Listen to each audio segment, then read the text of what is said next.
ગત તારીખ 14 એપ્રિલના રોજ અંદાડા સામોરથી મોતાલી ગામ તરફ જવાના રોડની બાજુએ જાડી ઝાંખરાવાળી જગ્યાએ કોઈ અજાણ્યા ઇસમે ગડખોલ આરોગ્ય કેન્દ્રના ઇન્ચાર્જ ડોક્ટર રાજેશ કુમાર સિંધાને માથાના ભાગે તથા છાતીના ભાગે કોઈ બોથડ પદાર્થ મારી જીવલેણ ઈજા પહોંચાડી હત્યા કરી હતી, જે અંગે અંકલેશ્વર બી ડિવિઝન પોલીસ મથકે ફરિયાદ નોંધાવવામાં આવી હતી।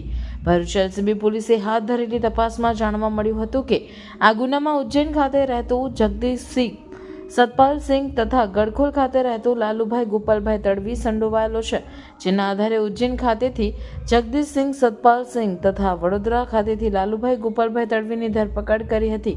પોલીસ પૂછપરછમાં પકડાયેલા આરોપીઓએ કબૂલ્યું હતું કે તેઓ એકબીજાને ઓળખતા હોય, તેઓને પૈસાની જરૂર હોય। આજથી આશરે 6 મહિના પહેલા તેઓ બપોરના આશરે 3 વાગે ગડખોલ પાટિયા તરફ હતા। તે દરમિયાન અયપ્પા મંદિર સામે કેનાલ તરફ મૃતક રાજેશકુમાર ભીખાભાઈ સિંધા દારૂ પીને પડેલ હોય અને તેની પાસે બાઇક તથા મોબાઈલ હોય, જેથી બંને આરોપીઓએ તે લૂંટી લેવાના ઈરાદે મરણ જનારને વધુ દારૂ પીવડાવવાનો પ્લાન બનાવી મરણ જનારને બાઇક પર બેસાડી આગળ લઈ જઈ વધુ દારૂ પીવડાવી તેની પાસેનો બાઇક તથા મોબાઈલ પડાવી લેવા પ્રયત્ન કરતા મરણ જનાર સામે પ્રતિકાર કરતા તે બંને મરણ જનારને માથાના ભાગે તથા છાતીના ભાગે લાતો મારી નીચે પાડી મોત નિપજાવી તેનો મોબાઈલ તથા બાઇક લઈને ભાગી ગયા હતા અને પકડાઈ ન જવાય તે હેતુથી બાઇકની નંબર પ્લેટ તથા મોબાઈલમાં રહેલ સિમ કાર્ડ કાઢી ફેંકી દીધા હતા।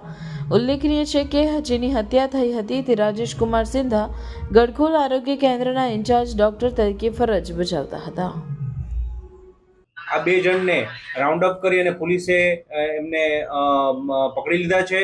મર્ડરને ડિટેક્ટ કરવામાં આવ્યું છે। લગભગ 6 મહિના પછી આ ખૂબ જ કોમ્પ્લેક્સ એવા મર્ડરનું ડિટેક્શન થયું છે, જેમાં એલસીબીની ટીમે અને તથા લોકલ પોલીસે ખૂબ મહેનત કરી અને ડૉક્ટર જે છે તેનો મોબાઈલ તથા જે બાઇક છે તે રિકવર કરવામાં આવેલ છે।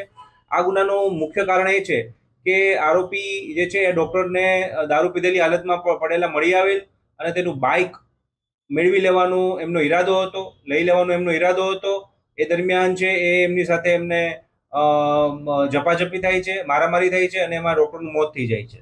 તો આ પ્રકારની જે ગુનો જે હતો તેનો ભરૂચ પોલીસ દ્વારા સફળ રીતે ડિટેક્શન કરવામાં આવેલ છે। સર, આરોપીઓ છે ભૂતકાળ કોઈ ગુનાહિત ઇતિહાસ ધરાવે છે?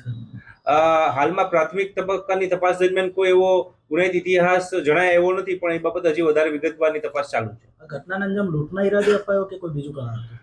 બેઝિકલી બાઇક પડાવી લેવું, બાઇક એનું લઈ લેવું એ પ્રકારનો ઈરાદો હોય એવું પ્રાથમિક દ્રષ્ટિએ જણાઈ આવે છે।